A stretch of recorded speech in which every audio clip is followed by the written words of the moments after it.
დღეს ჩვენ გვაქვს უნიკალური შანსი, რომ გავესაუბროთ ბატონ ლევან გაჩეჩილაძეს, სააკაშვილის მეტოქეს, პრეზიდენტის სკამზე და კაცს, რომელმაც ის არჩევნები მე მისი ამომრჩეველი ვიყავი და ასე წამს მოიგო, მაგრამ მეორე ტური მოპარეს. თუმცა ბატონი ლევანი დღეს ზოგადი პოლიტიკური სურათის დასახასიათებლად არის ჩვენთან მობრძანებული. ეს არის მებრძოლი, რომელმაც თავისი ჯანმრთელობაც კი შეწირა იმ ბოროტ რეჟიმს და მე დიდი იმედი მაქვს, რომ ის მიშა, რომელთანაც როგორც იქნა ბოლოს მივიდა ჩვენი საზოგადოება და გადმოაყენა სკამიდან, დღეს ბატონ ლევან გაჩეჩილაძის, მისი კონკურენტის საპრეზიდენტო პოზიციაზე გასაუბრებას მოусმენს პირდაპირ ეთერში. ბატონ ლევანს ვთხოვოთ, რომ შემოგბრძანდეს.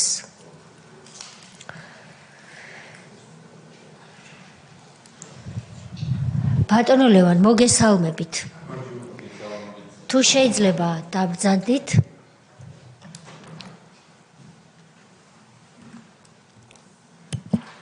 მოგესალმებით, გამარჯობათ. არა მიშოს, უკეთ ვარ. კარგად უნდა იყოთ, კარგად იქნებით. მადლობა. გაფრთხილების ტექსტ თუ შეიძლება ხელი მოაწერეთ, იქ წერია თქვენ დრო გქონდათ წაგეკითხათ, იცით კიდეც რომ სისხლის სამართლებრივი პასუხისმგებლობა კითხვებზე პასუხისთვის თავის არიდების ან განზრახ სრვახს და განმარტებისთვის მოცემისთვის და ამას ეხება ეს ტექსტი. მადლობა ხელმოწერისთვის. სანამ თქვენ შემოგბრძანდებოდით, ბატონ ლევან, მე გავიხსენე ის, რითაც ჩემს გონებაში თქვენ მუდამ იყავით და ხართ, ეს არის იმედიანი შეძახილი უიმედობის ჟამს მიშა მოვდივარ და ის დიდი ბრძოლა, რომელიც თქვენს თანამებრძოლ პოლიტიკოსებთან ერთად გადაიტანეთ, რისთვისაც არ დაზოგეთ საკუთარი ნერვები, ჯანმრთელობა, თავი. და მადლობა, რომ მობრძანეთ. თქვენ იყავით სააკაშვილის კონკურენტი, კანდიდატი საპრეზიდენტო არჩევნებისას. ეს არის ჩემი პოზიცია, ეს ევროპელი დეპუტატების პოზიციაც არის, როდესაც ერთ-ერთმა პოლონელმა დეპუტატმა ევროსაბჭოს საპარლამენტო ასამბლეაზე სიტყვა მოითხოვა და დაიწყო ასე ქართველ ერს სააკაშვილმა საპრეზიდენტო არჩევნებში მეორე ტური მოპარა.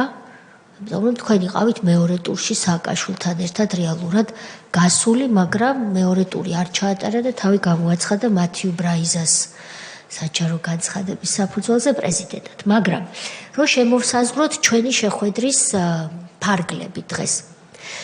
თქვენ იმდენი რამ იცით და იმდენი რამის მონაწილე იყავით, რომ დამაკნინებელიც კი იქნებოდა, რომ ერთ კონკრეტულ თემაზე დაგისვათ კითხვები. ამიტომ მოდით ასე გავაკეთოთ. თქვენ მოგიწვიეთ და მადლობა რომ დათანხმდით. იმისთვის რომ კონკრეტულად შეგვიფასოთ ის რეჟიმი, რომელსაც თქვენ ებრძოდით და რამ გადაგაწყვეტინათ, აი იყო ყველას ცხოვრებაში, ვინც პატარა თუ დიდი წვლილი შეიტანეთ და შევიტანეთ რაღაცა მომენტი, რის მერეც უკვე გაუსაძლისი გახდა. აი თქვენს გამოცდილებაზე რო გვესაუბროთ და თქვენი თვალით დანახული ის რეჟიმი, ვინ იყვნენ და გაქვთ თუ არა იმედი, რომ ისინი შეიცვლებიან და თქვათ ერთ დღეს თუ მოვიდნენ ხელისუფლებაში, რას გააკეთებენ, აი ეს რო გითხრათ. მოგესალმებით. დიდი მადლობა მოწვევისათვის. ალბათ ბევრი რამე თქმულა იმ დროზე და ბევრს ულაპარაკია, მაგრამ მაინც მნიშვნელოვნად ჩავთვალე, რომ მეც რისი მომსწრეც ვიყავი, აუცილებლად გამეზიარებია ამ კომისიის მეშვეობით მოსახლეობისთვის, განსაკუთრებით ახალგაზრდებისთვის და ამისთვის მადლობას გიხდით.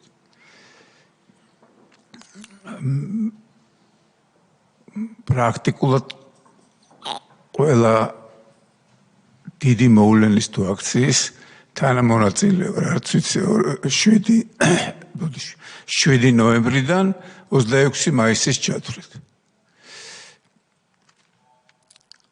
მე მანამდე სანამ 7 ნოემბერი დადგებოდა, მანამდე ვიცნობდი ამ ხალხს. 1999 წლის საპარლამენტო არჩევნებზე ბატონმა ზურაბ ჟვანიამ და ედვარდ შევარდნაძემ თხოვეს, რომ საპარლამენტო არჩევნებში მიმეღო მონაწილეობა და ჩამწერეს მოქალაქეთა კავშირის ათეულში. შესაბამისად მეორე თხოვნაც მოაყოლეს, რომ ვაკის რაიონში გამختارიყავი მიხეილ სააკაშვილის შტაბის უფროსი. ჩვენ მოვიგეთ მაშინ ვაკის რაიონი და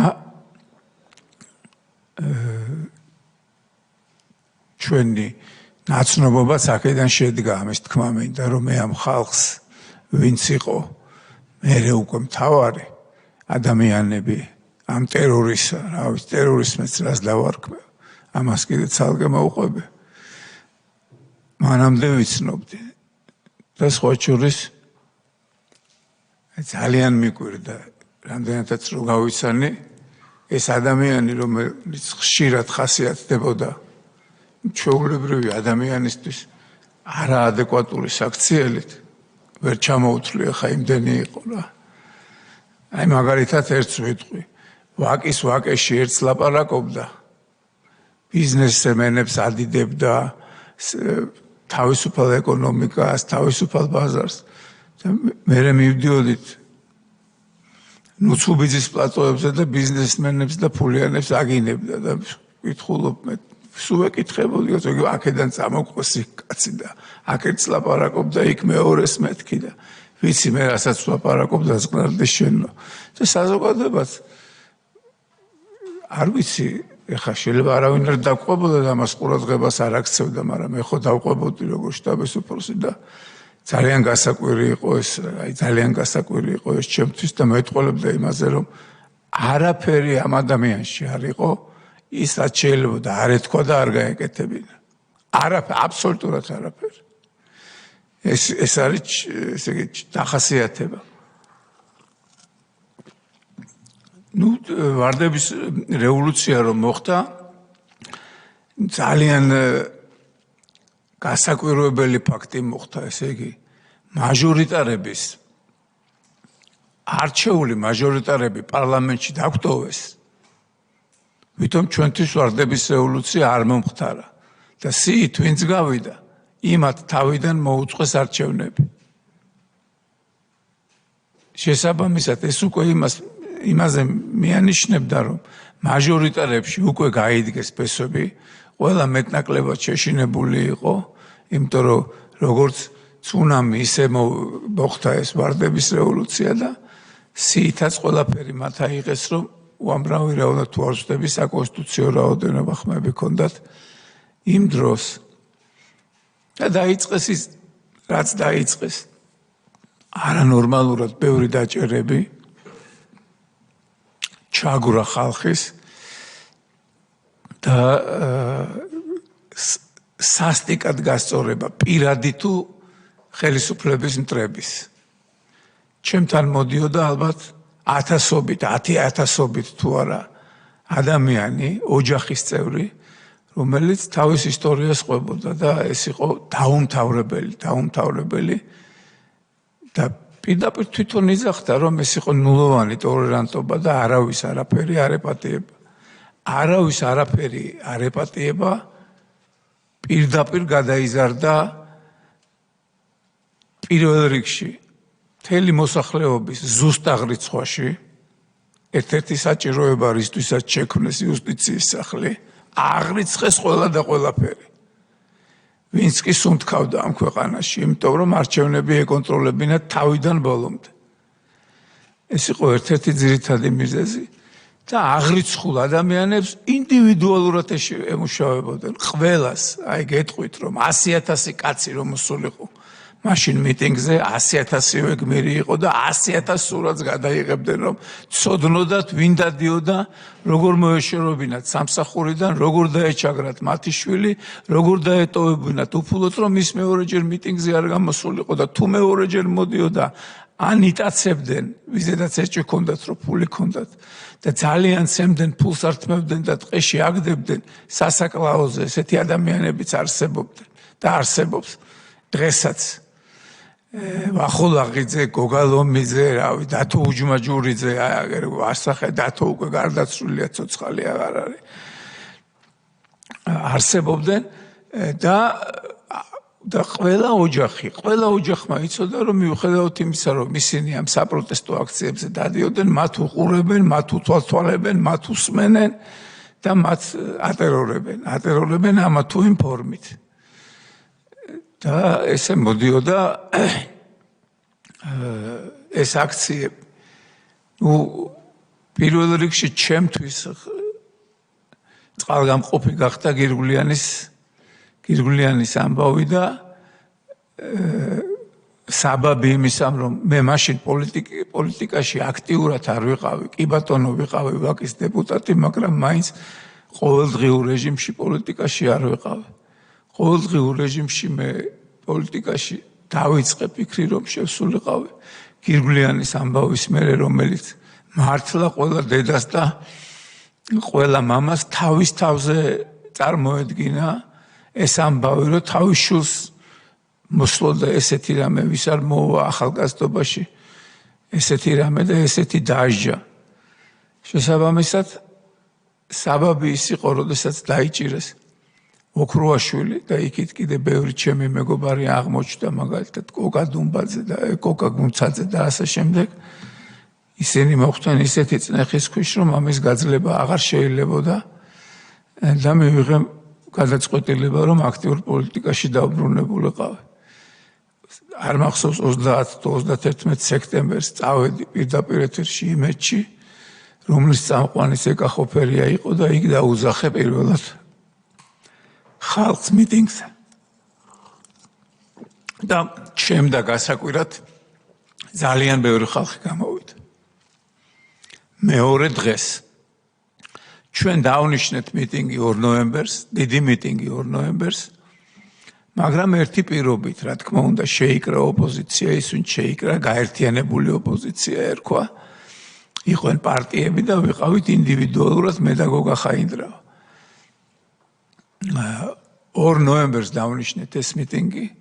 2 ნოემბერს ბადრი პატარკაციშვილი მოვიდა მიტინგზე და მიტინგიდან გაფრიდა ლონდონში და იმის მერე არ ჩამოსულა, მაგრამ თავარი სიტყვები, რაც მან თქვა და რაც კიდე მეტი იმედი მოიტანა საზოგადოებაში, თქვა, რომ ბოლო კაპიკამდე დავხარჯაო, სანამ ამ ჯოჯოხეთს თავიდან არ მოვიშორებთ. მაგრამ პირობა მთელი გაერთიანებული ოპოზიციის ის იყო, რომ რაც არ უნდა მოგსულდა ჩვენ, არანაირ შემთხვევაში სისხლის ზღვრაზე და რევოლუციაზე არ მივდიოდით. ჩვენ შეიძლება ჩვენი რეიტინგი და პოლიტიკური მომავალი გაგვეწირა, მაგრამ ის რომ ჩვენ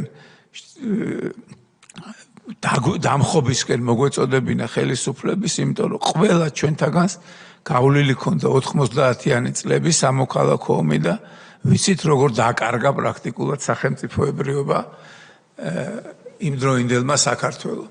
ამიტომ ამაზე კატეგორიული წინააღმდეგები ვიყავით. კი ბატონო, ბოლომდე იყო დაძაბულობა, ბოლო წუთამდე მიტინგებზე დაძაბულობა იყო. CSKO-შიდაც რამოდენიმეჯერ შევარდნილი ვარ, იმიტომ რომ აბსოლუტურად უსამართლო არჩევნები ჩაატარა ლევან თარხნიშვილმა, მაგრამ ეს პირობად იყო მთელ ოპოზიციაში და სხვა შორის ყველა მიცოდა, რომ ამაზე წასვლა არ შეიძლებოდა. 2 ნოემბერს, ამიტომ სხვა გზა არ ჰქონდა და უამრავი ხალხი გამოვიდა. არც ვიცი ციფრსაც ვერ ვიტყვი, იმიტომ რომ იწყებოდა თავისუფლების მოედანზე და მთავრდებოდა სასტუმრო რედისონთან ივერიას არ ვიტყვი, ბავშვებმა რო გაიგო. სულ გადატენილი იყო ხალხი, გამოგვირთვეს ჩვენ მაუწყებლობა, გადაგვიჭრეს, მაგრამ მიუხედავად იმისა, აი აქ პარლამენტის წინ მაინც შევძელით სიტყვით გამოსვლა, იქით ბოლომდე უკვე ხალხს არ ესმოდა და ესე გადადიოდა, ვინ რას ლაპარაკობდა. 2 ნოემბერს დავნიშნეთ მიტინგი და უკვე სადღაც 3 ნოემბერს თუ 4 ნოემბერს, იმიტომ რომ შტურმზე არ წავსულიყავით, შიმშილობა გამოვაცხადეთ. 7 ნოემბერს დილის 6 საათზე ვიყავით 30 მოშიმშილი. დაახლოებით 3000 კაცი გამოვიდა კინო რუსთაველიდან რაღაც ყვითელ პლაშებში და უმოწყალოდ დაგვიწყეს დარბევა არა, უმოწყალოდ დაგვიწყეს აწიოკება. ცემა იყვნენ სპორტსმენები, რომლებიც ფიზიკურად საჩხუბრად იყვნენ მოსულები და ამათ ეხმარებოდნენ ეს ყვითელ პლაშიანები, ამ ყვითელ პლაშიანებს დასუფთავების სამსახურიდან არიანო მე ეძახოდნენ, მაგრამ ისეთი ჟლეტვა იყო, ვიცი, ენით აუწერელი, ეს არ აიწერება ეს 30 კაცი. ნუ ყველა ძალიან სერიოზულად დავზარალდით, გავილახეთ, მე დაზარალებულიც ვარ 7 ნოემბრის და ესე გაგვყარეს იმ ტერიტორიიდან, სადაც ვიყავით და შიმშილობდით აი აქ კიბეებზე. პარლამენტის წევრი რამდენი იყავით? შიმშილობის დროს მე და კობა დავითაშვილი ორნი. ესე კი მე და კობა დავითაშვილი. მივედით რესპუბლიკელების ოფისში, იქ თქვით რომ არ შეიძლება ახლა ესე ნაცემი იქიდან წამოსვლა, მაშინ ჯერ კიდე მუშაობს იმედი და მოსახლეობამ რო ნახა ეს ყველაფერი, იმათმა კი დაალეწეს კამერები და ყველაფერი, ჟურნალისტები წაიყვანეს, საერთოდ გააქრეს იმ მოედნიდან. ყველას ვისაც ფოტოაპარატი და კამერა ეჭირა, უცებ გაქრა ეს ხალხი. იმიტომ რომ ისეთი იზოლაცია მოუწყეს, რომ ფიზიკურად ვეღარ დაინახავდი საცავით. მაგრამ მიუხედავად იმისა, რესპუბლიკელების ოფისში მოვიდა ტელევიზიები, რაც შეგვეძლო ჩვენ მოუწოდეთ საზოგადოებას, რომ გამოსულიყო. სოზარიც იყო და სოზარსაც კიდე ბევრი დეტალი და ნიუანსი ემახსოვრება და მე ვთქვი, რომ ჩვენ უნდა წავიდეთ და დავიბრუნოთ ის ტერიტორია, რაც დავკარგეთ. და უკვე გაბევრებული დაახლოებით 5000 კაცამდე უკან წამოვედით და დავბრუნდით და რო დავბრუნდით, შემოვედით ისევ ამ კიბეებზე, შემოვედით სხვა შორის მშვიდობიანად. გაიწიენ, აღარ გვეჩხუბენ, იმიტომ რომ დაგვინახეს, რომ ნუ ძალიან აღზნებული ეს ძირითადად კაცების მასა მოვდიოდით და ნაშიმშილარი, 5 დღის ნაშიმშილარი ხალხი. ესეთი დასისხლიანებულები რომ დაგვინახეს, შეიძლება გადარეულებათა ჩავთვალეს და გაახსნეს და ისევ შეგვიშვეს იქ. იქ მითხრა კობა დავითაშვილმა, რომ სუდალეწილია აპარატურაო და წავალ მე ბაზარშიო და ახალს ვიყიდიო. თუნებას დამთხოვდა, წადი მე ვთხარი კობა თქო და იქიდან მოიპარეს კობა დავითაშვილი და სასიკვდილოდ ცემეს, როცა იყო ბაზრობას. აღარ დაბრუნებულა მართალი გითხრა. მაგრამ ერთადერთი რაც გააკეთეს, არ გვაკეტინებდნენ, მიუხედავად იმისა, რომ ხალხი უკვე ძალიან ბევრი იყო, არ გვაკეტინებდნენ გზას. ბევრი ხალხით მივაწექით და საბოლოო ჯამში რუსთაველიც გადავკეტეთ. მაგრამ ამ მიწოვლის დროს მოხდა ისევ სერიოზული ჩხუბები და მე მეორეჯერ მოვყევი ასეთ აწიოკებაში და მეორეჯერ გავილახე ძალიან მაგრად. მე დავინახე ჩემი ძმაც თავში რაღაც რკინა ჩარტყმული როგორ მოდიოდა სისხლი, ფეხზე უკვე ვეღარ ვიდექი. თან 5 დღის ნაშიმშილარი ვიყავი და აი ამ ცემატყეპის მერე რო ფეხზე ვეღარ ვიდექი და დავინახე რომ ფეხზე ვეღარ ვიდექი, რამოდენიმე ღვთისმიერმა ადამიანმა მომკიდა ხელი მე და ჩემს ძმას და წაგვიყვანა სავანტყოფოში, იმიტომ რომ სავანტყოფოში რო ეშველათ ჩვენთვის ყველაფერი ძალიან ნაცემები ვიყავთ. უკვე სავანტყოფოდან მე დავრეკე იმედში და ალბათ ბოლოს სტუმარი ვიყავი, ვინ ჩავერთო, ჩამრთეს იმედში და იქ თქვი, რომ ეს არის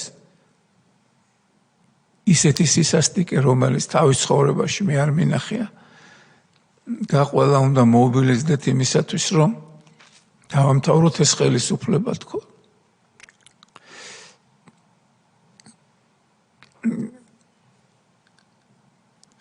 საავადმყოფოში უკვე ჩემი მეგობარი ექიმის კახა ქუმთელიას მიერ შემოვიდა ინფორმაცია ჩემი მეგობრებიდან, რომ ექიმები გაყავთ და მოდის კოდის თანამშრომლები თეთრი ხალათები და რა უნდა გაგიკეთონ თქვენო, ვინც საავადმყოფოში ვიყავით, არავინ არაფერი არ ვიცით.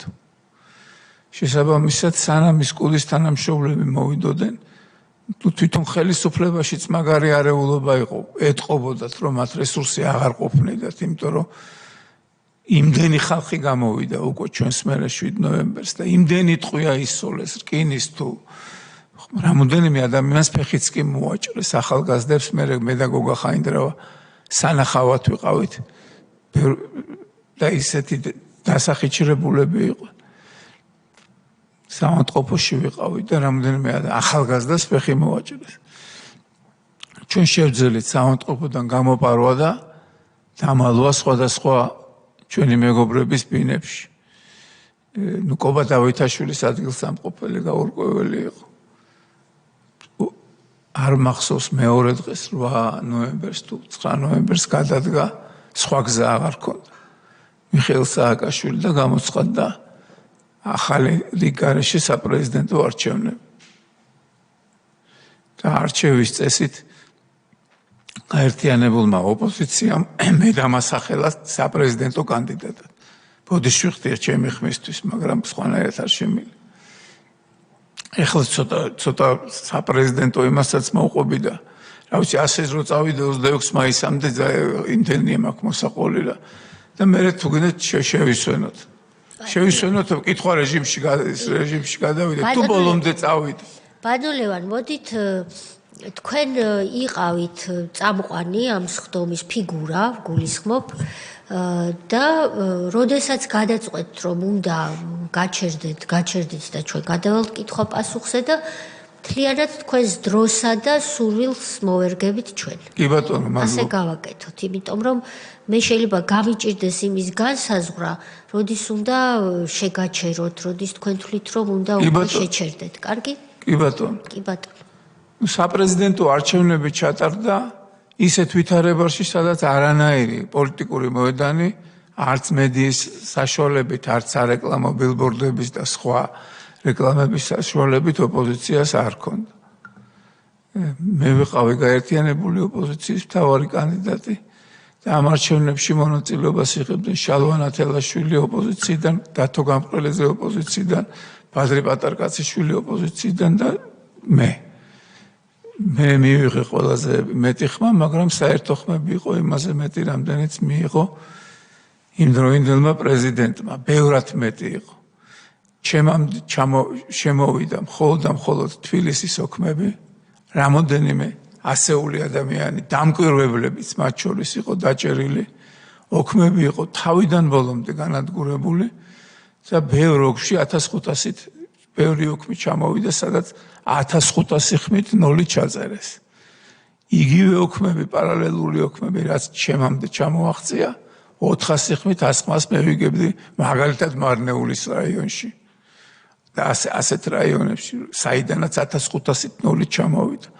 მაგრამ ის ოქმები, რომელიც მე მქონდა 2 იყო ესეთი თუ 3, მე შემომივარდნენ მასკიანები ოფისში და ყველაფერი რო წაიღეს, ისიც გააყოლეს. ახლა ოქმით ცალკე ვეღარ გადაუმალე.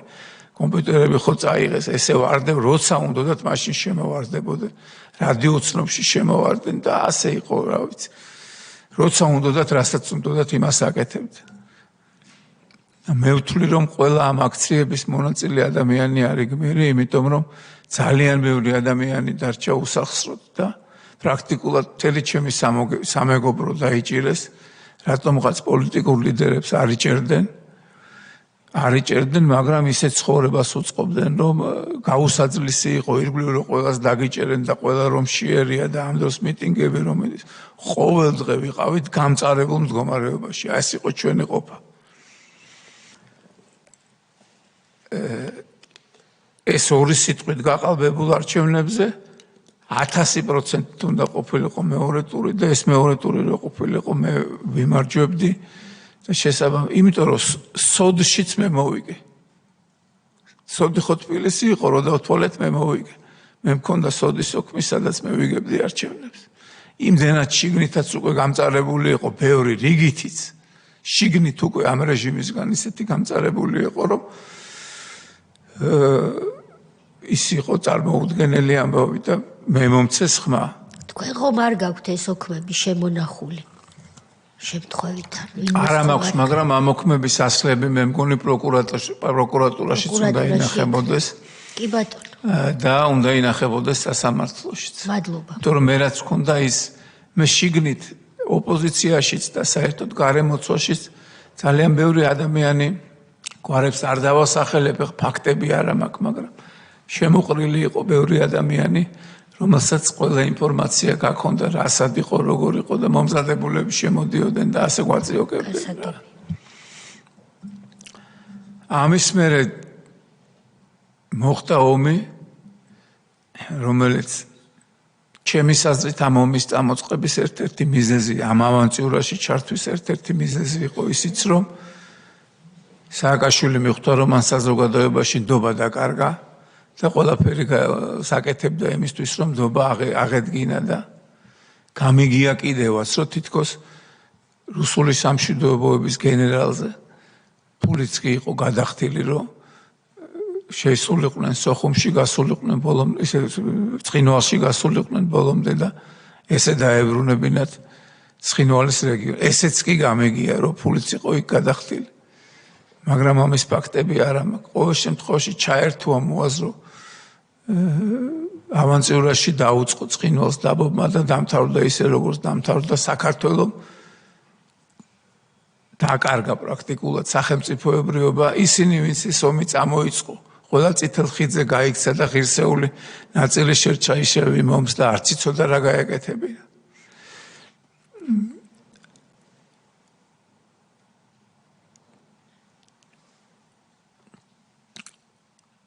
ამ ყველაფერში ძალიან ჩართული იყო დასავლეთი. ისეთი ჩართული იყო, რომ პრაქტიკულად ძალიან ინტენსიური შეხვედრები მქონდა ამერიკის ელჩთან და სხვადასხვა ელჩებთან და პირდაპირ იგრძნობოდა, რომ ისინი ოპოზიციის მხარეზე არ იყვნენ და თავიდან ბოლომდე ყველაფერს უთეთრებდნენ სააკაშვილს.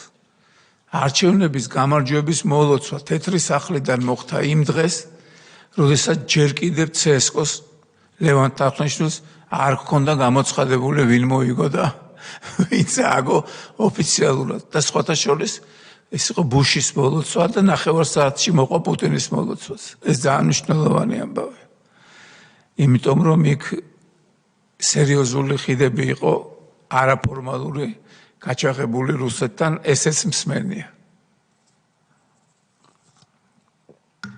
და იმდროინდელი რუსეთის ელჩი ეროსი კინწმარიშვილი იძახდა რომ ომი დაიწყო მიხეილ სააკაშვილმა ჩვენ შეიძლება მთლიანად ავცილებოდით ამობს და ავცილებოდით აღიარებას აფხაზეთის და ოსეთის და შეგვენარჩუნებინათ ჩვენი ტერიტორიული მთლიანობა, მაგრამ მიუხედავად ამისა ჩვენ ეს ყველაფერი დავკარგეთ უამრავი რაოდენობა სოფლების და მივიღეთ ძალიან ბევრი დაჩაგრული ტოლოილები, რომლებიც მივიღეთ ომის წაგების ბამ ჩვენ სახელმწიფოებრიობის დაკარგვის გარდა არ დაგვიკარგია, მაგრამ წყიბზე ვიყავით, მეტი არაფერი არ მოგვიტანა. ამის მერე უკვე მოხდა საკნების აქციები, როდესაც მე მიმართე ხავილ სოლანას იმ დღეს ირაკლი რუხაძემაც მოყვა. ბევრი თავისუფალი ჟურნალისტი საისოფორო იყო ეგეთის ხელმოწერით, რომ მაესტროსთვის მიეცათ სამოუწყებლო პოლიტიკური ლიცენზია და საზოგადოებრივი ლიცენზია. ხავიერ სოლა და ნატოს გენერალური მდივანი. ნატოს გენერალური მდივანი, ნატოდან წამოსული და ევროსაბჭოს თავმჯდომარე. მაშინ ევროსაბჭოს თავმჯდომარე. მე შემხვდა როგორც ოპოზიციას, მე მას გადავეცი ეს წერილი და მან მე აღმითქვა, რომ ეს ლიცენზია როგორ არ გაძლევენო დემოკრატიის შუქურაა კაციო. მთელი ნიჭიერება იმ ხელისუფლების მდგომარეობდა, მართლა ნიჭიერება მდგომარეობა იმაში, რომ ერთი ხელით იყო პირსისხლიანი და მეორე ხელით თელ სოფლიოს ეგონა რომ ეს იყო დემოკრატიის გამჭვირვალეობის შუქურა პოლიცია. არა, მან უნდა შეგეწინააღმდეგოთ ეხლა და შეგაწყვეტინოთ. ყოველ შემთხვევაში ამას ესე ყიდულობდნენ. ყველამ ყველაფერი იცოდა, უბრალოდ ესე უნდოდა და ესე ამბობდნენ და ის რომ ყველამ ყველაფერი იცოდა, ამას ყველა ელჩი საქართველოში აკრედიტებული, ყველა ელჩი პირადად ჩემთან საუბარში ამბობდა, ერთადერთი ვინც ძუნილს ინარჩუნებდა იყო ამერიკის ელჩი, დანარჩენი ყველა ამბობდა რომ ეგეთი კატასტროფა რაც ხდება ქვეყანაში, სოფლიოში არსად არ ხდება, რაც საქართველოში ხდება და მე როცა ვეკითხებოდი რომ რატომ ამაზე ხმას არ იღებთ, ისინი ამბობდნენ რომ ამაზე ხმის ამოღება აქვთ აკრძალული. ანუ უბრალოდ ყველამ ყველაფერი იცოდა, ვერაფერსაც ვერ ყიდდნენ, ყველამ იცოდა რომ აქ იყო ავტოკრატია, უბრალოდ ეს ავტოკრატია იყო ხელდასხმული, დაშვებული, აწყობდათ და მათი დანიშნული იყო. ამაში გეთანხმებით, მაგრამ ნიჭიერებას მე ვიძახი ბჭყალებში. მარტო 26 მაისს იყო საპარლამენტო არჩევნები. ხურჩაში დადგეს ქართველების და აფხაზების ომი.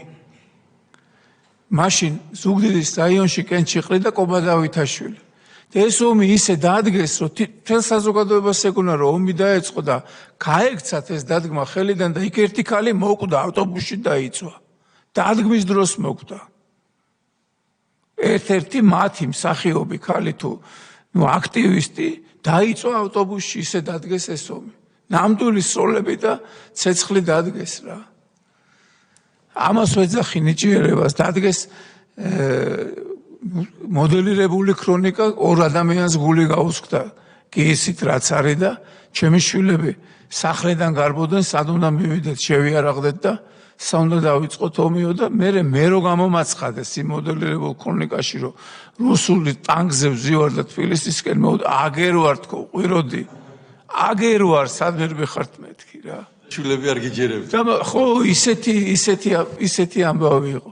ამას უძახი, ეს იყო რა შეიძლება და ამ ადამიანებს არ გაეკეთებინათ დაწყებული ორი გვამიდან დამთავრებული, არ ვიცი, ომის დადგმამდე,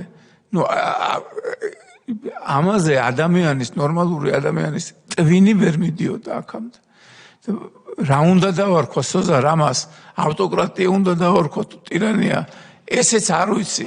ეს იყო სისასტიკის რეჟიმი, სხვას ვერაფერს ვერ ვიტყვი და მეტიც მგონია რომ პირველი ექსპერიმენტი იყო მთელ სოფლიოში იმისა, რაც დღეს ხდება. აი მართლა ესე მგონია. ერთი ხელით და დემოკრატიის ხმალით ნადგურდება მთელი ჯანმრთელი ჯანსაღი აზრი და განსხვავებული აზრი.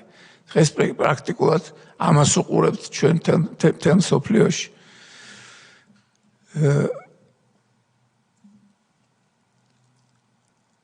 საპრეზიდენტო არჩევნების გაყალბება, ეხლა თვითონ რომ გააყალბეს, ხო ძალიან კარგად იცოდნენ ეს ამბავი და შესაბამისად ამ გაყალბების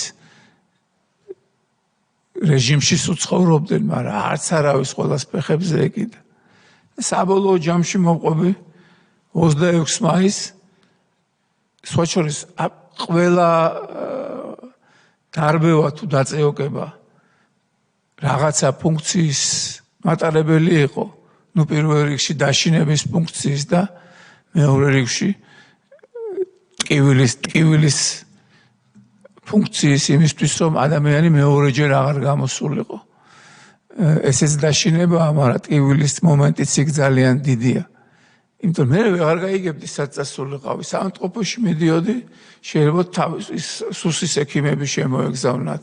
ტელევიზია საერთოდ არ არსებობდა იმის მერე, რაც იმედი დაიკეტა და სადღაც უკვე 2009 წლის საკნიდან დაიწყო კიდე რაღაცა პატარა ფანჯარა.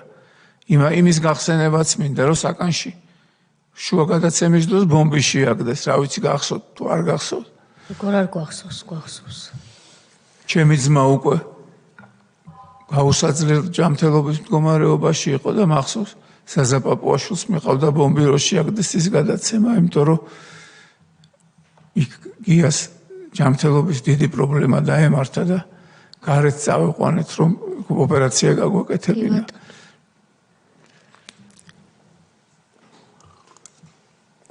საკანი იყო ის პატარა ხვრელი, საიდანაც შეიძლება ადამიანს რაღაც სიმართლე მაინც გაეგო. 6 მაისზე გავაკეთებ, გეტყვით ორ წინადადებას აი აქიდან წავედით დიღომში პოლიციის სამმართველოში იმის მერე რაც ჩემ ძმას მოვიდა არასრულწლოვანების წერილი რომ მათ ციხეში გაუპატიურებით ემუქრებიან ეს წერილი ჩვენ მიტინგზე წავიკითხეთ და ფეხით წავედით მაგრამ იქ რაც დაგხვდა წერილით გადავიდა გია საერთოდ მარტო გიას გადასვლაზე იყო ლაპარაკი და ატყდა ისეთი ტყვეების სროლა მე ხელკრკინის ხელკეტებით გამოვარდნა რომ მე 3 ტყვია მომხვდა თავში ისევ მოვხვდი საავადმყოფოში სულ დასისხლიანებული იყო ყველა ნუ ჩემ გამოვჭარდა თავში ესწოდენ თვალები დაკარგეს და ასე შემდეგ ადამიანებმა სხვა შორის აქედან იქ ახლა ბევრი მერე მოვიდა მაგრამ ბევრი არ წავსულვართ იმიტომ რომ შედარებით დღე იყო და საღამოობით ვიკრიბებოდით მიტინგებზე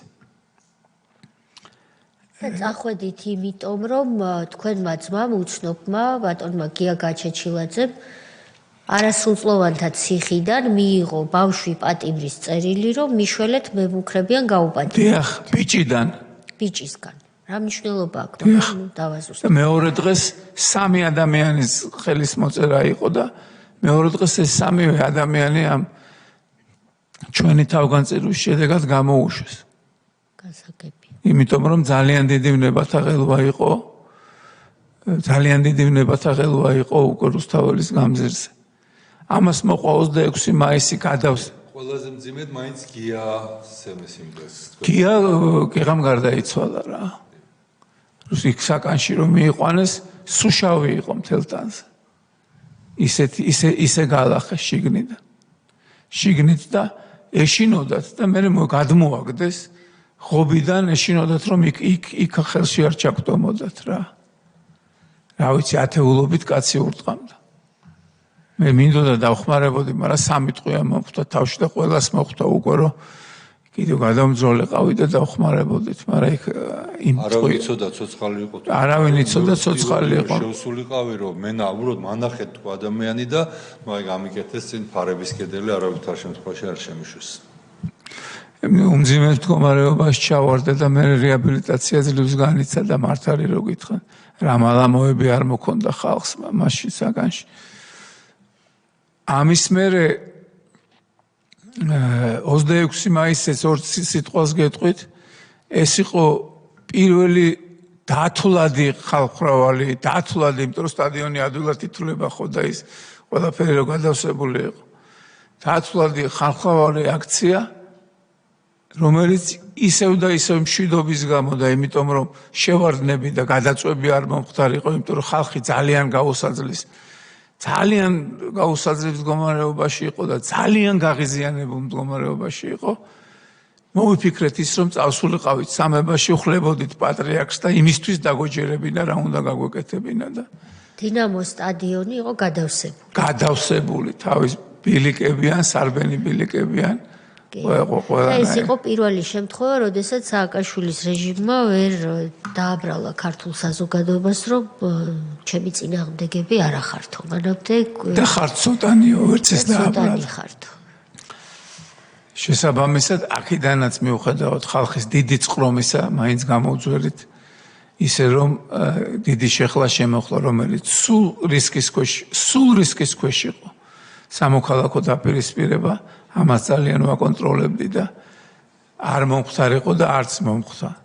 შესაძლოა ძალიან ბევრი პროვოკატორი ამომივარდა მერე სცენაზე, რატო არ შევარდით შენობებში, იყვნენ ძალიან ბევრი, მაგრამ ამის მერე მოხდა ჩემი შეხვედრა ამერიკის ვიცე-პრეზიდენტთან და ჯონ კერისთან, რომელმაც მე მთხოვეს, რომ 106 დღის მერე დაგვემთავრებინა საკნის აქციები, ისედაც მილეული იყო და ჩვენ დავთანხმდით ამაზე და დავამთავრეთ საკნის აქციები, მაგრამ საბოლოო ჯამში ამან ყველაფერმა ის გამოიწვია, რომ ვერ შევცვალეთ ხელისუფლება, ხალხი მაინც განაწყენებული დაგვრჩა და მაგრამ მივხვდით, რომ რესურსი უკვე მეტი ბრძოლისა აღარ იყო ამ საზოგადოების მუხტს, რომელიც დღე იმატებდა და ეს იყო უკვე 80%-მდე ასული, ჭირდებოდა ახალი ლიდერი, ახალი მოცემულობა, ახალი რესურსი, რაც მერე თავის თავზე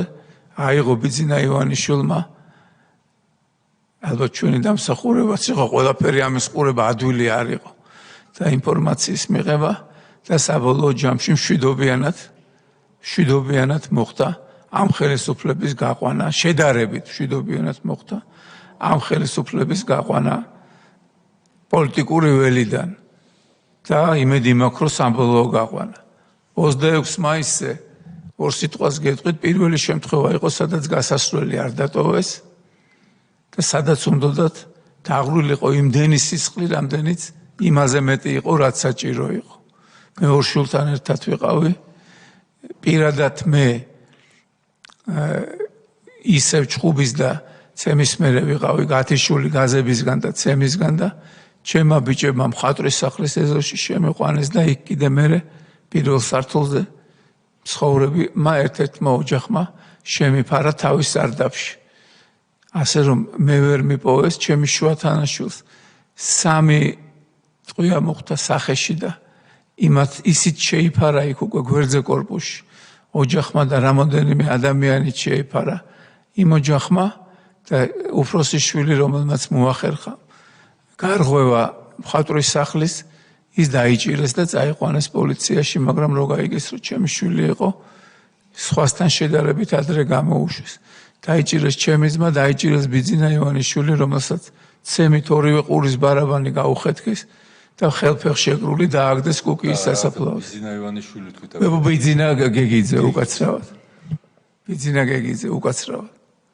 დააგდეს კუკიის სასაფლაოზე და იქ რო არა ერთ-ერთი მომვლელი სასაფლაოების ისიქიდან ვერც გამოვიდო და ხელებიც შეკრული ქონდა და ფეხებიც. ყურის ორივე ბარაბანი დახეთქა. სასტიკი ცემის შემდეგ ხელფეხ შეკრული დააგდეს სასაფლაოზე, ხო? სასაფლაოზე. და მეორეჯერ აღარ დაგაგდებთ, მეორეჯერ მტარს დაგაგდებთ უთხლეს.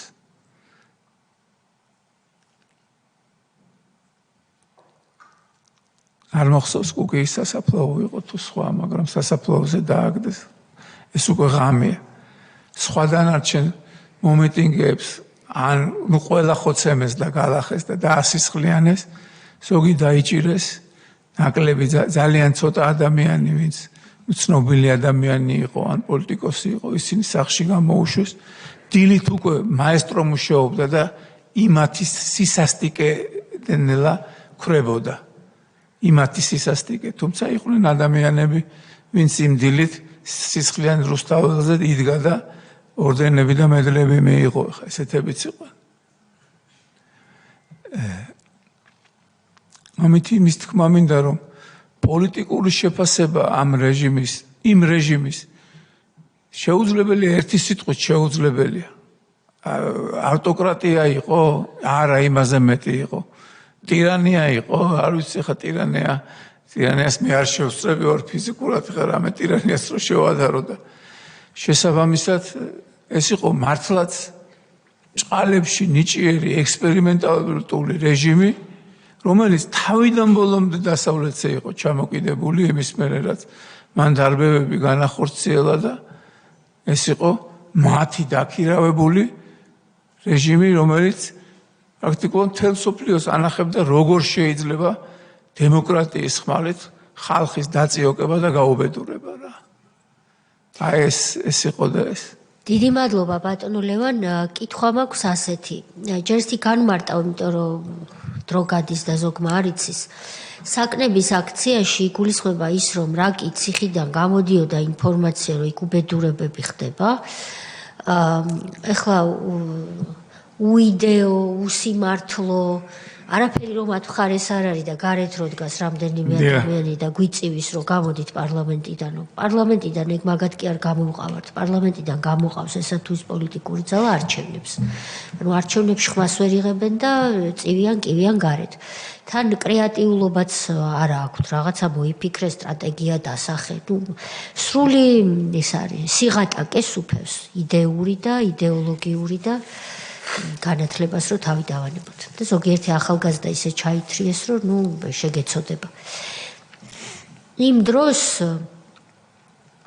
ჯერს ერთი ის პროექტი საკანი ნომერი 5, რაც განხორციელდა მაესტროს ეთერში, მე მანწავს რომ ჟურნალისტიკისა და ზოგადად პოლიტიკური ბრძოლის და მოქალაქეობრივი ბრძოლის ისტორიაში ეს ერთ-ერთ უნიკალურ ფუძლად ჩაიწერება ნამდვილად თავისი კრეატიულობის, შედეგის და სიმართლის საზოგადოებისთვის მიწოდების მხრივ და ასევე საკნების აქცია, გამოდიოდა ციხიდან ცუდი ინფორმაციები რბილად რომ თქვა და მაშინდელმა ამათგან განსხვავებით პროტესტის ჟინით შეპყრობილმა და სიმართლით შეიარაღებულმა ამათგან განსხვავებით ხალხმა მოიფიქრა ასეთი აქციის ფორმა, რომ ტელევიზიის წინ და ასევე რუსთაველის გამზირზე და მიდამოებში და ძირითად არტერიებზე საპრეზიდენტო სასახლის წინ კანცელარიის წინ რუსთაველზე და ტელევიზიის წინ ეს იყო ლოკაციები, ცენტრალური არტერიები და მნიშვნელოვანი ადგილები,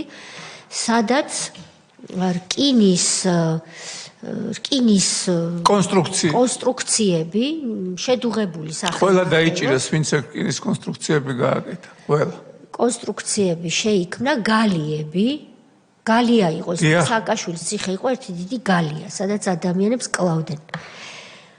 საკნები, ციხის რკინის საკნები ჩაიდგა და ამ საკნებში მორიგეობით ცხოვრობდნენ პროტესტით განწყობილი მოქალაქეები. ეს არ უნდა მხოლოდ პოლიტიკოსები.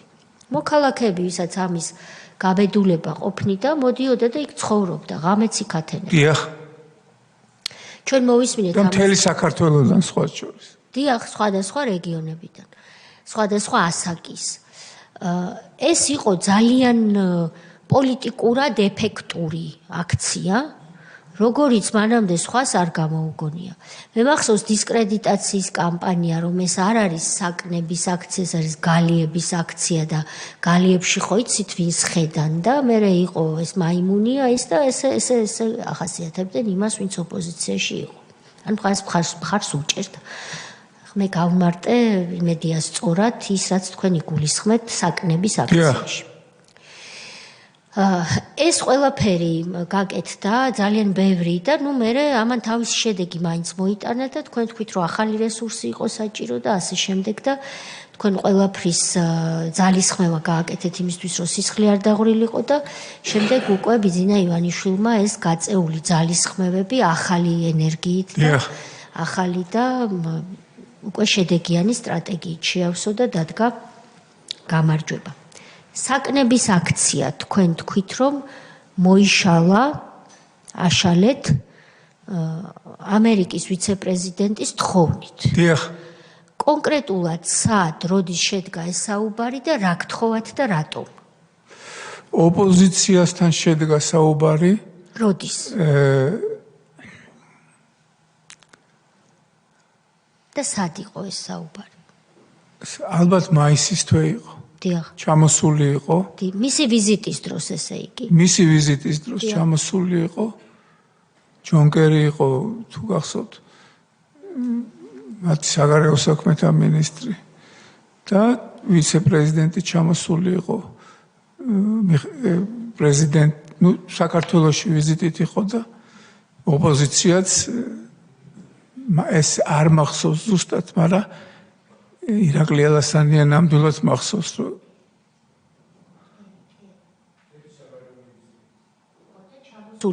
ერთად იყვნენ ჩამოსულები ვიცე-პრეზიდენტი და კერი. და კერი და ვიცე-პრეზიდენტი ოპოზიციას შეხვდნენ. ოპოზიციას შეხვდნენ, მე ხუმრა კიდევაც კერი რომ აგერო ხო ხედავ შენს გაგეყალბებს არჩევნები ისევ როგორც მეო, მაგანაც ხო ვერ მოიგო საპრეზიდენტო კანდიდატობა და ესე მე ხუმრა ხდება ხოლმეო. ეგოშინო არ ინერვიულო და მე რომელმა ერთმა მთხოვა მე მახსოვს რომ ბაიდენი მელაპარაკა 106 დღე გავიდაო და რა გინდა თუ ეხა კიდე ამდენი საკნებიო ისედაც ერთად იყვნენ ერთად კი ბატონო რა გინდა თუ ამდენი კიდევ აქციების გაგრძელებაო და რომ მორჩეთ თქვენთვის უკეთესი იქნებაო და კარგით მეთქი ესე ისედაც მილეული იყო მართალი რო გითხრათ იმიტომ რომ 106 დღე იმ ხალხს ვინც მონაწილეობდა პრაქტიკულად ჩათვალეთ რომ ყველა აწამეს შიგნით თუ გარეთ რა ოჯახის თვალსაზრისით თუ ყველა აღრიცხეს და ყველას დაემუქრა. ჩვენ აქ მოვუსმინეთ ერთ-ერთ მათგანს, მარიამ რატიანს, რომელმაც აქციის დროს პროდუქტი და სხვა საჭიროების საგნები მიაწოდა იქ მყოფ ადამიანებს და ჩვენ მოვისმინეთ როგორ გაუნადგურეს ბიზნესი, ოჯახი და რეალურად მისი მეუღლე აქციეს შშმ პირად. კი, ეგრე იყო, მაგალითად, ჩემ ბავშვობის მეგობარ გოგა ლომიძის შევიდა ბანკში თავის საქმისთვის რაღაც თანხა გამოიტანა, ბევრიც არა, მოიტაცეს, მოკლეს ტყეში ცემით, დააბეს რაღაც ხეზე და იქ დატოვეს. ეს ფულიც წაართვეს, ეგონათ რომ ეს ფული აქციაზე მოქონდა. და გთხოვეს, ესე იგი, ჯონ კერიმ და ჯო ბაიდენმა რომ დაგვემთავრებინა საკნების აქცია. მიზეზი არ უთქვამთ, რატომ თქვენთვის ასე ჯობსო, რას ნიშნავდა? ნიშნავს მიზეზი მათ ჰქონდათ ცალმხრივი, სხვა შორის მინდა გითხრათ, რომ დასავლეთის ეს კი იცოდნენ ყველაფერი, მაგრამ იმათ ინფორმაციაზე დაყრდნობით აფიქსირებდნენ მაინც თავის მოსაზრებებს. ნუ გითხრეს რომ გალეულიაო აქციები ახალი ტალღის წამოწყებაშიო თქვენ ბევრი დრო დაგჭირდებათო და აგერო რუსთაველზე რო ყრია. სხვათა შორის სხვა ლოკაციებზე აქციები აღარ იყო. მარტო რუსთაველზე იყო. ამასაც თუ აიღებთო, უბრალოდ კარგი იქნებაო და კარგით ავიღებთ მეთქი რა. დღეს რო ვთხოვოთ ბატონ ჯო ბაიდენს, რომ ამათ იგივე თხოვნა გამოუგზავნოს, თუ იცნობს, რა თქმა უნდა. ხო. ეს არ მოგეჩვენათ მაშინ, რომ ჩარევა იყო პირდაპირ შიდა საქმეებში. ნუ შედაც ერეოდენ მეტი ჩარევა, ეხა CSKO-ს არჩევნები გამოცხადებული არ ქონდა და პრეზიდენტობა მოულო CSKA-ს პირდაპირ ერეოდენ. პირდაპირ. ოღონდ ამას დღევანდელი დღისგან განსხვავებით საჯაროდ არ აკეთებდნენ. რო ხდებოდნენ მაშინ. რო ხდებოდნენ პირდაპირ გეუნებოდა. პირდაპირ მე ამერიკის ელჩმა მითხრა რომ თქვენო მარგინალები ხართო, იმიტომ რომ 7-8% გიჭერთ მხარს აგერ ამაქვსო სოციოლოგიებიო და ყველა სოციოლოგიას ეგენიატარებდნენ და ყველა სოციოლოგიას აყალბებდნენ. ყველას მათ ჰქონდათ ჯერ კიდე შევარდნაძის დროიდან არჩევნების მართვის მე ერთ რაღაცას მოვყვები და მე ბევრი რამე არ ვიცი, მაგრამ ბევრი რომ არჩევნების მართვის, სათავისოდ არჩევნების მართვის და არჩევნებზე გამარჯვების დაფიქსირების რამოდენიმე ვარიანტი. მათ შორის ჩაყრის ურნებზე. მე როდესაც სააგაშვილი შტაბის უფროსი ვიყავი, ძალიან ბევრი შტაბის უფროსისგან გამიგია, რომ იქ ბევრი ბიულეტენი ჩაიყარა. ბევრი მაჟორიტარის სასარგებლოდ. შესაბამისად ეს მეთოდოლოგია ძალიან როგორ იწყება სოციოლოგიიდან exit poll-ი რაშვება და როგორ უნდა გაიფორმო ბავარია დასავლეთმა გააღიაროს და შენ გამარჯვებული ხარ და ბოდიში და ფეხებზე კიდიათ საქართველოს მოსახლეობის და აი ფეხებზე კიდიათ. მე წადი და იჩივლე და რაც გინდა ისქენი და მე შევალ კაბინეტში. გასაგებია. შეკითხვები ბატონ ილია, ბატონი სოზარი. ბატონ ლევან, დიდი მადლობა. დიდი მადლობა ყველა იმ იმედის მოცემისთვის თქვენი ბრძოლის დროს ჩვენ რომ გვაძლევდით მაშინ და მესმის რომ ამას დიდი ენერგია ჭირდება, ძალიან დიდი პასუხისმგებლობაა და ისიც მნიშვნელოვანია რომ ის 90-იანების ჩვენ რაც დაგვემართა უბედურება და სამოქალაქო ომი და გადავწვით ყველაფერი და დავკარგეთ ამდენი ხალხის სიცოცხლე ეს ვისაც ნანახი აქვს გრძნობს რა საშიშროებამდე შეიძლება ყველაფერი მივიდეს და რა თქმა უნდა ამას ჭირდება 100 ჯერ გაზომვა სანამ რაღაცა გადაწყვეტილებას მიიღებ და ასეც იყო როგორც თქვენ ამბობთ და ყვებით აბსოლუტურად მესმის ის თქვენი პასუხისმგებლობა და ემოციები. რა თქმა უნდა ჩვენ ქვეყანას არ აქვს პატარა ისტორია და ბევრი რამე გადაუტანია, ბევრი დიდი სახელმწიფოებთან ყოფილა ჭიდილში მაგრამ ყველაფრიდან რაღაცნაირად გამოსულა. დღესაც ჩვენი ქვეყანა იბრძვის იმისთვის, რომ გადაწყვეტილებები ამ ქვეყანაში აქ მიიღებოდეს ქართველების მხრიდან, მაგრამ ეს გადაწყვეტილებები აუცილებლად უნდა ჩვენი ქვეყნის ინტერესებს ემსახურებოდეს. ეს არის უმნიშვნელოვანესი და ამ ბრძოლაში ვართ დღესაც და ეს ის ბრძოლა არ არის, რომ ერთ დღეში დამთავრდეს და წყნარად. რა თქმა უნდა, განუწყვეტელი. მიუყვებით და მიუყვებით.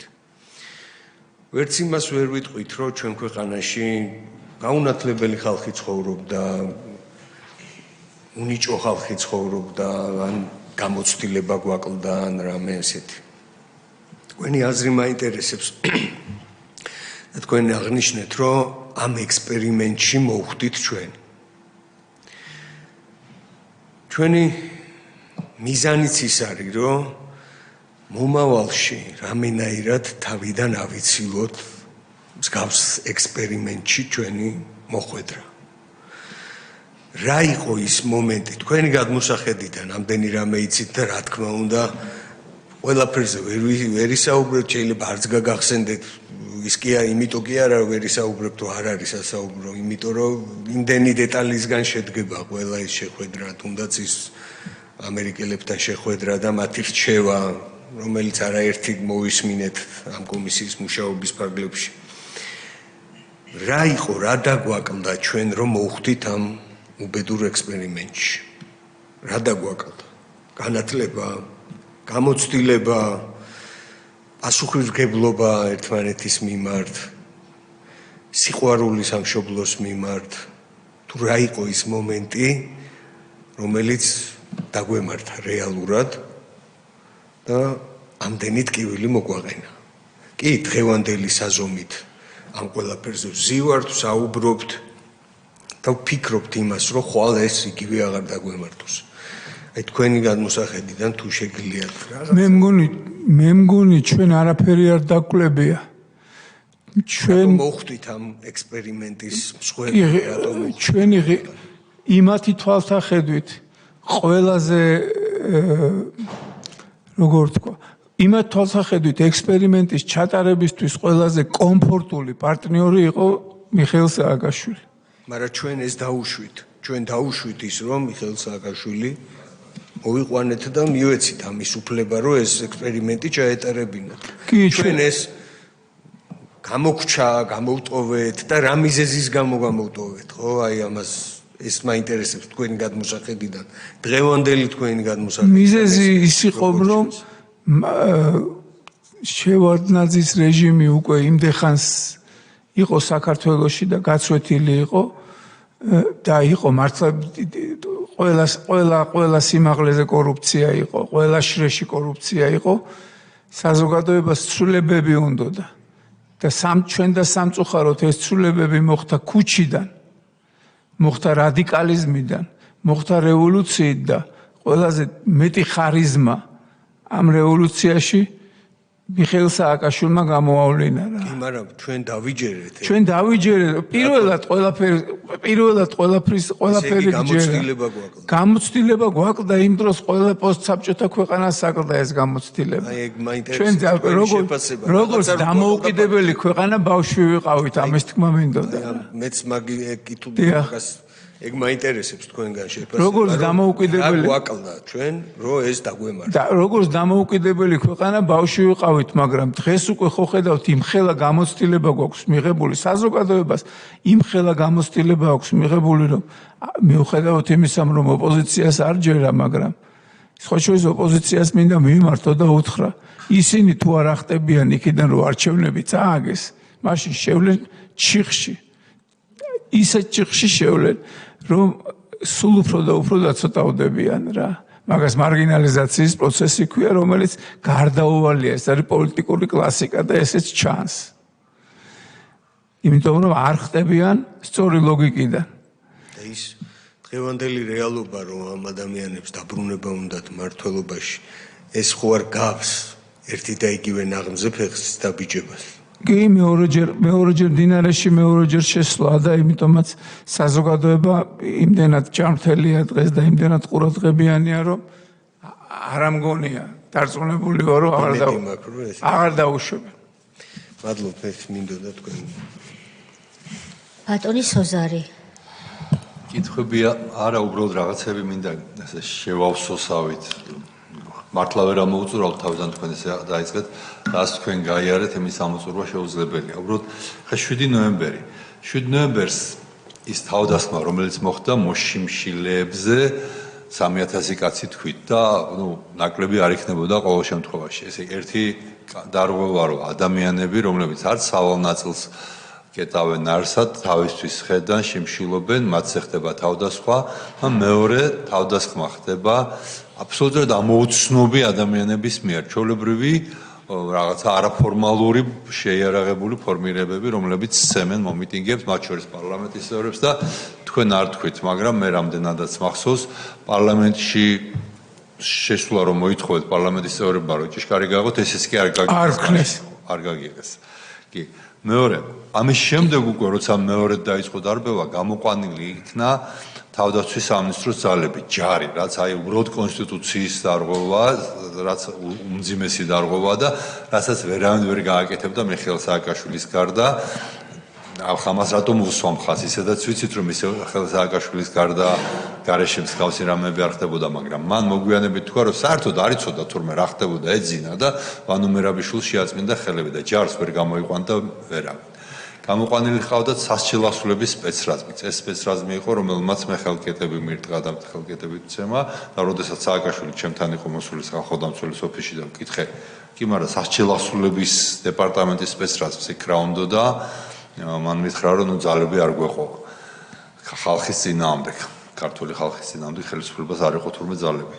მეოთხე, როცა გამოიყენეს მათ რეზინის ტყვიები, თავდაპირველად მე როგორც სახალხო დამცველი, როცა ამას ვსწავლობდი, ჩვენ ვამბობდით, რომ უბრალოდ რეზინის ტყვიების გამოყენება, რა თქმა უნდა, აქვს ნებისმიერ ხელისუფლებას, ოღონდ ეს იყო ზედმეტად გამოძალის გადაჭარბებული გამოყენება. არ იყო საჭირო ამდენი ტყვი, ამდენი გაზი, მაგრამ უცებ აღმოვაჩინეთ, რომ ეს საერთოდ უკანონო იყო, იმიტომ რომ პოლიციის შესახებ კანონში წერია საშუალებების ყველა ჩამონათვალი, იქ წერა გაზიც, გამოყენებას ხელკეტიც, ძაღლიც, ხენი, ყველაფერი ჩამოთვლილია, ხელბორკილი, რეზინის ტყვია არ იყო. შესაბამისად, უკანონო იყო არა მხოლოდ მათი გამოყენება, უკვე რომ გამოსაყენებლად ფული რო გამოყო ბიუჯეტმა, რომ შეიძინეს თოფი, შეიძინეს ტყვია, ესეც კი უკანონობა იყო, იყო სისხლის სამართლის წესით, რის გამოც შემდეგ მოხსენებაში მე უკვე პარლამენტში მოვითხოვე, რომ ვანო მერაბიშვილის პასუხისმგებლობის საკითხი უნდა დამდგარიყო, მარტო იმიტომ, რომ ეს სხვა რო არაფერი ყოფილიყო ეს რო დაუშვა. მეოთხე, კობა დავითაშვილზე თქვენ ილაპარაკეთ და კობა ბოლომდე მაინც ვერ ავხსენით იქ, ვერ ვიპოვეთო და შემდეგ საბოლოოდ ჩვენ ვიპოვეთ ეს ადამიანი აიყო ჩამწყვდეული, გამოკეტილი სამხედრო ჰოსპიტალში გორში წაიყვანეს. თუმცა ჩვენ გვყავს მოწმეები, რომლებიც ყვებოდნენ, რომ კუდში როცა მივიდნენ ადამიანები, ვინც მათ სცემდნენ, ამბობდნენ, რომ რა დიდი თავი რა დიდი კი რა მაგარი თავი ქონია, ხელები გვტკივა, ხელებზე გაკეთებული ქონდათ ამათ ხელთათმანები, რომლებშიც რკინები იყო ჩამონტაჟებული და მართლაც სიკვდილს გადარჩა იმედი. მაგრამ მაინც მოკლა მაგცემა ბოლოს და სწორედ ამით. კიდევ ერთი საკნების აქციას რაც შეეხება, შეიძლება დაისვას კითხვა ესე, რომ აი საკნების აქცია რამდენად კანონიერი იყო, როცა რაღაცა კონსტრუქციის კეტავ ქუჩას. რა თქმა უნდა, აქ კანონიერი ხელისუფლებას ჰქონდა სრული უფლება ამ შემთხვევაში გამოეყენებინა გარკვეული ძალა და აეღო საკნები. იმიტომ რომ კონსტრუქციის გადაკეტვა არ არის კანონიერი, თუმცა მათ სწორედ ეს გადაწყვიტეს, რაზეც წეგან თქვენ ლაპარაკობდით, რომ აი გაგრძელდება 1 თუ 2 თუ 3 თუ პარლამენტი არ ფუნქციონირებდა, მთავრობა არ ფუნქციონირებდა. ისედაც სააკაშვილის დიდად არ დაგიდევდათ ამათ, მართავდა სადაც უნდა და იქ შეიკრიბებოდნენ მთავრობის ხტობასაც იქ მართავდა და უბრალოდ უნდათ სწორედ ეს აი პარალელურად ყველა ოჯახს ზეწოლა, პარალელურად ყველა ოჯახში შევარდნა, პარალელურად ახლობლების დაჭერა და ასე შემდეგ და ამითი უნდათ რომ აი ძალა გამოეცალათ და აქამდე მიიყვანეს, თუმცა ის რაც გააკეთა მართლა თქვენმა ძმამ გია გაჩეჩილაძემ ეს იყო აი წარმოუდგენელი, როცა თითქოს შტილი იყო და 2008 წლის ომის შემდეგ მაინც განსაკუთრებით აღარც არსებობდა, რომ განსხვავებული აზრი შეიძლება და კიდევ ყოფილიყო გამოჩენილიყო. ერთ ტელევიზიაში, რომელსაც ალბათ რამდენიმე ასეული მაყურებელი ჰყავდა, ჩაჯდა საკანში, ერთი კაცი ზის, მოჰყავს სტუმრები და მთელი საქართველო და როგორც ამბობს, ყველა ქართველი, რომელიც უცხოეთში იყო, ისევ გადაერთო ამ იმ დროისთვის უცნობ ტელეკომპანიაზე. მე ვიყავი სხვათა შორის პირველი სტუმარი და ვამაყობ ხოლმე ამითი. და ამის შემდეგი იყო აი მართლა ეს 6 მაისის სისასტიკე, რომელზეც თქვენ ლაპარაკობდით, სადაც კიდევ ერთხელ გამოავლინა ხელისუფლებამ თავისი და შემდეგი იყო ასევე 15 ივნისი. 15 ივნისს თქვენ იქ არ იყავით, ხო? 15 ივნისს მე არ ვიყავი. ხო, უბრალოდ ჩამოვთვალე მაინც რა. მე მინდა ჟურნალისტების გასაგონად ვთქვა ერთი რამე. 5 იანვარს იყო საპრეზიდენტო არჩევნები. 5 იანვარს როგორც წესი კანდიდატმა პრეზიდენტობის ბრიფინგი უნდა გააკეთოს საპრეზიდენტო არჩევნების შედეგებზე. მოსული იყო რამოდენიმე ტელევიზია, რო გამოვედი ბრიფინგის ჩასატარებად, შეიძლება ეს დადგმულიც იყო. ყველამ, აბსოლუტურად ყველამ ერთი არ დარჩენილა ჟურნალისტმა, ვინც მოსული იყო, დააკეტა თავის ბლოკნოტები, აიღო თავის კამერები, ზურგი შემაქცია და წავიდა. მე საზოგადოებას იმ დღეს ვერაფერი ვერ უთხარი. იმიტომ რომ ოპოზიციის სალაპარაკო ადგილი არსად არ იყო. ის კი არა მეც გეტყვით, დარბაზში გვინდოდა შესვლა, რომ ერთმანეთის 1000-2000 დარბაზებსაც არ ეძლეოდნენ იმისთვის, რომ არ შეუკრებილიყავით. ეს იყო მათი დემოკრატია. ეხლა ახალგაზრდებს მინდა მევმართო. ჩვენი ახალგაზრდული მოძრაობის ლიდერი შოთიკო იამანიძე პატარა ბიჭი იყო, რომელიც ქუჩაში გააჩერეს, ნარკოტიკი გაუკეთეს, ძალით გაბოჭეს, ნარკოტიკი გაუკეთეს, კაც სიგარეტს არ ეწეოდა და ნარკოტიკის მოხმარება გასაღების გამო ციხეში დაიჭირეს. ეს იყო მაშინდელი დემოკრატია. შესაბამისად დღეს მიმდინარე მოვლენები რაც არის იმდენად აბსურდული და გაუგებარია ჩემთვის, რომ ძალიან რთულია ამის წარმოდგენა.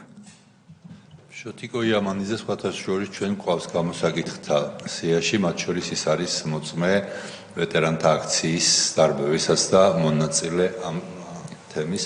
აქვე განმარტავ, რომ დიდი და სათაყვანებელი ფეხბურთელი შოთა იამანიძის შვილიშვილი. და უბრალოდ კიდევ ერთი ფრაზა მინდოდა მეთქვა სტადიონზე აქციასთან დაკავშირებით, სადაც აი პირველად მოხდა, რომ ზუსტად არის დათვლილი, ხო, ეგ დაახლოებით 70,000 კაცი ეტეოდა მაშინ ტრიბუნებზე და სავსე იყო მოედანი, მინიმუმ 100,000 ადამიანი იქნებოდა. და იმედგაცრუება დიდი იყო და კრიტიკაც დიდი იყო თქვენს მიმართ. მე მაშინ როგორც ახალ დამცველი ვიყავი ერევანში წინა დღეს და მეორე დღეს ჩამოვფრინდი, იმიტომ რომ მართლა მეც მეშინოდა, რომ რამე არ მოხდარიყო და როგორც დამკვირვებელი ამ შემთხვევაში და არა როგორც აქციის მონაწილე ვიყავი სტადიონზე და ის რაც თქვენ გააკეთეთ, ეს ხო აი ყველაზე პასუხისმგებლიანი ქცევა, რაც შეიძლება გაეკეთებინა პოლიტიკოს. რა თქმა უნდა, დამაზიანებელი შეიძლება იმიჯურად ძალიან ბევრი ინდივიდუალურად განწყობილი ადამიანის თვალში, მაგრამ ეს იყო ერთადერთი სწორი გადაწყვეტილება ქვეყნის მომავლის წინაშე განსხვავებით იმ პოლიტიკოსებისგან, დღეს რომ ძალა არ აქვთ და მაინც რომ იმუქრებიან და სახელმწიფო გადატრიალებაზე რომ ლაპარაკობდნენ და 100,000 კაცი ოღონდ ისეთი ანთებული 100,000 კაცი, რომელიც მართლა ყველაფერზე მზად იყო დიდი ძალა განსხვავებით ამ უპასუხისმგებლო პოლიტიკოსებისგან, მაგრამ თქვენ მაშინ გააკეთეთ ყველაზე სწორი და პასუხისმგებლიანი გადაწყვეტილება მიიღეთ, თუნდაც პირადი იმიჯის შელახვის ხარჯზე და ამისთვისაც ძალიან დიდი მადლობა. მადლობს. მე ღრმად ვარ დარწმუნებული, რომ ჩვენ რომ სისხლის ყრაზე და რევოლუციაზე წავსულიყავით, ჩვენ ამ ხელისუფლებას ვერ შევცვლიდით. ეხლა 2012 წელსაც ვერ შევცვლიდით, ისე აირეოდა სახელმწიფო და ისე უკან დაიხევდა და წავიდოდა 90-იან წლებში. მაშინაც ვერ შევცვლიდით და ბევრი სისხლი დაიღრებოდა, იმიტომ რომ მთელი დასავლეთი მაგათ ხარეს იყო. ბატონი ალოდა მოგესალმებით, ლევან. გამარჯობა. მე მინდა მადლობა გითხრათ იმ თაობაში, ვიც კარგად გვახსოვს რა სთან იყო საქმე და რა სისასტიკეც უპევდა. მე მგონი რომ ჩემი თაობის ცოტა პატარებსაც ან უდიდებს თავის დაუცხადია, არასოდეს არ დააუზდება თქვენი პირველი ჩართვა არ ვიცი რომელი ტელევიზია იყო თქვენი ავტომობილიდან გადმოხვედით და პირდაპირ ჩაერთეთ, სადაც საუბარი იყო იმ სისასტიკეზე, რომელიც გირგვლიანი ამათმა მოკლეს პირდაპირ და იმას რომ შეცდომას არ ქმნიან ადამიანები. აი თქვენ სადაც ბრძანდებით მანდ ჩვენ მოვისმინეთ და საზოგადოება ვნახა არაერთი ჭირისუფალი მამები და დედები და მეუღლეები და იმას როგორ აქილიკებენ ეს არაკაცები და პატარა კაცები. ეს კარგად გვახსოვს თქვენი ეს ემოციური ჩართვა თქვენი ავტომობილიდან. მადლობა მინდა გითხრათ იმისთვის, რომ ჩვენი თაობის ადამიანების კარგად გვახსოვს ეს თავდადება თქვენი და თქვენი ოჯახის. აი თავდადებამ ნაბიჯ სიარულმა შეუპოვარმა ბოროტებასთან შეურიგებლობამ მოგვიყვანა იქამდე რომ დღეს ჩვენ საუბრობთ სულ სხვა ფასეულობებზე და ღმერთმა დაგვიფაროს რომ რაღაც ისეთ საკითხებზე გვიწევდეს საუბარი რა დემოკრატია ეს ხო საუბარიც კი ზედმეტი არის რა ელემენტარულ იმაზე რომ ვიღაცა გამოვიდეს და კარგად ხედავთ იმას რომ როგორი ნიაღვარი არის აი ამ კარებიდან რომ გახვალთ თავს დაგესხმებიან აღარ ვიტყვი იმას რასაც პარტიული ტელევიზიები შადიან და აკეთებენ და პირდაპირ ყოველგვარი მოურიდებლობის გარეშე თვალებში ჩაგხედავენ გეტყვიან სიცრუეს მოგაყენებენ შეურაცხყოფას გესრიან მოლოტოვის კოქტეილს ცოცხლად დაწვას დაგიპირებენ და ეს დღეს ხდება ეს ყველაფერი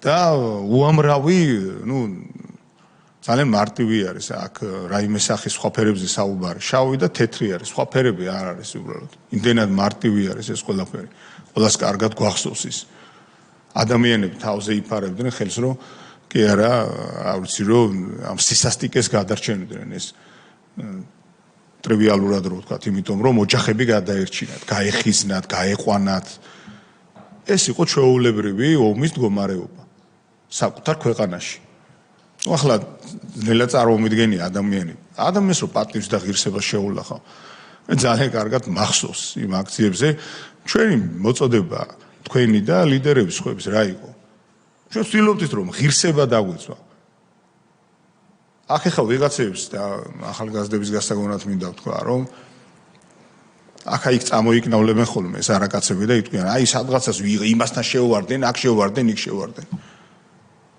შენს მეგობარს რომ შეურაცხყოფას მიაყენებენ შენს მეზობელთან რომ ჭირისუფალს გახდიან ერთხელ თქვი საჯაროდ და ახლაც ვიმეორებ არანაირი ეკონომიკა არ არსებობდა მეგობრებო საზოგადოებას მინდა უთხრა არანაირი სამართალი არ არსებობდა იყო ორი მიმართულება ორი სამინისტრო ასე დავარქვათ ერთი იყო დაჭერის სამინისტრო და მეორე იყო გატყავების არანაირი ეკონომიკა იქ არ არსებობდა რა ციფრებზე ვლაპარაკობთ რა რაღაცებზე ეს ამორიცხულია რა doing business-ი და რაღაცები აქა-იქა ამ საოცარ უტიფრობაში რო ვართ ეხა დღესაც რომ მათი პირიდან ეს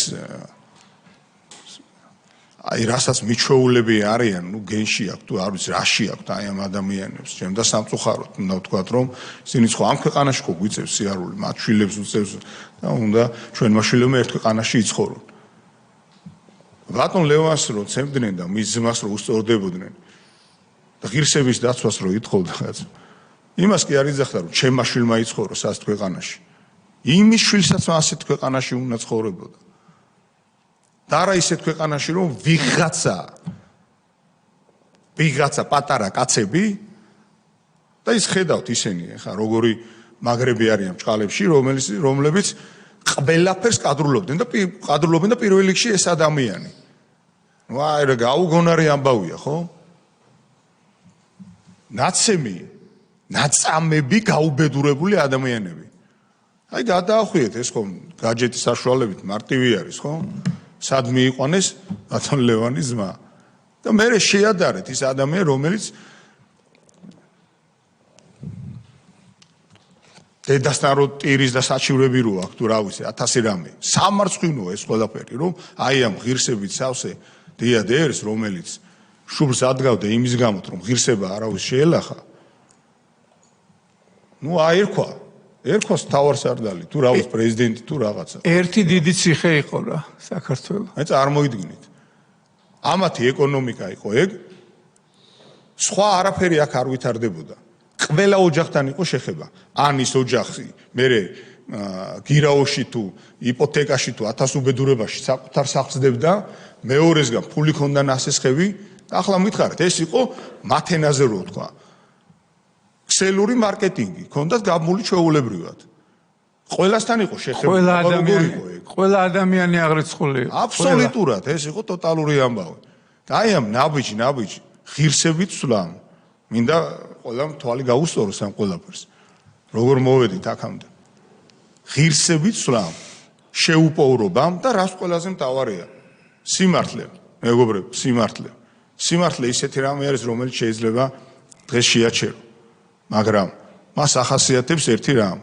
რომ მას ბოლომდე ვერ გააჩერებ ვერანაირი საშუალებით და აი ამის შედეგი იყო და მინდა მადლობა გითხრა თქვენ დიდი მადლობა ეს ოჯახს ლევან იმიტომ რომ პირადად ჩემთვის ჩემი მეგობრებისთვის ჩვენი თაობისთვის ვიყავით მაგალითი როგორ შეიძლება სადმე ყოფილიყავით სხვაგან სადაც თქვენ საკუთარ მაგალითს გვაძლევდით იმისა როგორ იყო თავგანწირული ბრძოლა ეს თავგანწირული ბრძოლა არაფრის ხისთვის არ ყოფილა მეგობრებო არაფრისთვის ეს იყო ყველა ჩვენი შვილებისთვის ჩვენი ქვეყნისთვის და კიდევ ერთხელ გამეორდები და ღმერთმა დაგვიფაროს რომ აი ადამიანები არიან ესეც კიდე მაგალითი არის და ამისთვისაც ძალიან დიდი მადლობა იმიტომ რომ ამას ჩვენი შვილები ჩემი შვილები უყურებენ და მათ შვილების და პატარა თაობა რომ არ უნდა გაბოროტდე ადამიანი და პატარა კაცი არ უნდა იყოს. ესენი როგორ გაბოროტდნენ? იმის გამო კი არა რომ ვინმე აი ამ დღეს ჩააგდო. არა.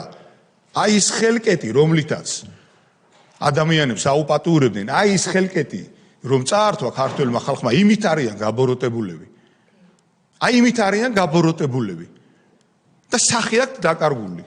აი ხსედან ადამიანები მოდიან რომელიც აი დღევანდელი დღე, ნათელი მაგალითი. ძვირი არ დაცდება რომ რაიმე არ გადავაყოლოთ ჩვენი ემოციით, ჩვენი პირადი მეტი, ჩვენი პირადი ეგოთი, რამე არ დაუშვათ შეცდომა რომ ქვეყანა არ დაზიანდეს და ჩვენი შვილები, რომლებმაც ამ ქვეყანაში, ღირსეულ ქვეყანაში უნდა იცხოვრონ და რა თქმა უნდა რომ ამისთვის ვაკეთებთ ყველაფერს და ნათელი მაგალითია იმისა რომ სიკეთე ყოველთვის ამარცხებს ბოროტებას და მე მჯერა და ჩვენი ყველა ძალისხმევით ზოგის ამ როლში როგორც მაშინ როგორც ახლა მე აქ ვარ ბატონ ლევანი თავისი აი ამ ღირსეული პოზიციის თქვენ აი აქ რო ესრებით რომელსაც თქვენს მეგობარს ეთქვით ეს ქვეყანა სხვისი არავისი არ არის ჩვენ არაფერი სხვა არაფერი არ გვინდა ამ ქვეყანაზე ერთადერთი რამე რომ აქ ღირსება იყოს და სიმართლე იყოს ძალიან დიდი მადლობა და მომიტევეთ გამიგზელდა შეიძლება როგორ ვიყავ მე მადლობა მინდა ყველა თქვენთაგანს და იმ აქციების მონაწილეებს გადავცე რომელმაც მართლა შეძლო და ყველაფერი გაიღო იმისთვის რომ მშვიდობიანად მომხდარიყო ხელისუფლების წართმევა ესე ვიტყოდი ეს იყო ბატონი ბიძინას გამარჯვება იყო მე ესე საარჩევნო რევოლუცია საზოგადოებამ მშვიდობიანად გადააბარა ხელისუფლება და ეს ძალიან დიდი დამსახურება ყველა იმ ადამიანის, ყველა იმ მოქალაქის, ვინც თანაგვიგრძნობდა კიდევაც და მით უმეტეს ვინც იბრძოდა. ყველა ეს მადლობა მინდა ყველას გაუნაწილო. გაუნაწილოთ ნამდვილად, ვინაიდან ჩვენ უფლებამოსილების ვადა არ გვაქვს იმდენი, ასეა კანონით დადგენილი, რომ ყველა მაშინდელ ლიდერს მოусმინოთ. თქვენ ვინაიდან იმ გაერთიანებული ლიდერების ჯგუფის მიერ იყავით გამორჩეული, თავად გამოგარჩიეს და საპრეზიდენტო კანდიდატად წარგადგინეს, ამიტომ გვაქვს პატივი, რომ თქვენ მოგისმინოთ დღეს და ამით მოვისმინოთ ბევრი სხვა მაშინდელი ლიდერის აზრი, მოსაზრება, რა როგორ იყო და ასე შემდეგ. ამიტომ მათ ყველას მადლობა ასევე თითო იმ კენჭისთვის, ვინც ყველამ დადო, ლიდერმა თუ მოქალაქემ, იმიტომ რომ ეს რომ არ აღინიშნოს არავითარ შემთხვევაში არ შეიძლება. კიდევ ერთხელ დიდი მადლობა ბოდიში, რომ გარკვეული გაჭიანურება წინა გამომსვლელების მოსმენისას ჩვენვე გქონდა, იმიტომ რომ ბევრი კითხვა გვიჩნდება ხოლმე და ამით ვინძლო შეგიქმნით გარკვეული დისკომფორტი ბოდიშს გისურვებთ და გისურვებთ ჯანმრთელობას, დღეგრძელობას და გენახოთ ისეთი საქართველო ძალიან მალე, რომელიც კიდევ უფრო ძლიერი და მშვიდობიანი, რომელიც წარმოგედგინათ, როცა ამ შენობის წინ შიმშილობდით და სააკაშვილის რეჟიმი გარბევდათ, რომელიც ახლა საპატიმროშია თავისუფლების აღკვეთის ადგილას, სამედიცინო დაწესებულებაში და ჩვენ ყველაფერს გავაკეთებთ იმისთვის, რომ ის დრო აღარ დაბრუნდეს და მოვიდეს უკეთესი. დიდი მადლობა. დიდი მადლობა ოპტიმიზმისთვის. კიდე ალბათ ბევრი სამუშაო იმისთვის, რომ ეს ქვეყანა მართლა როგორც დავიწყეთ, უწყვეტი მშვიდობის გზაზე სამუდამოდ გავიყვანოთ. დიდი მადლობა. ნახვამდის.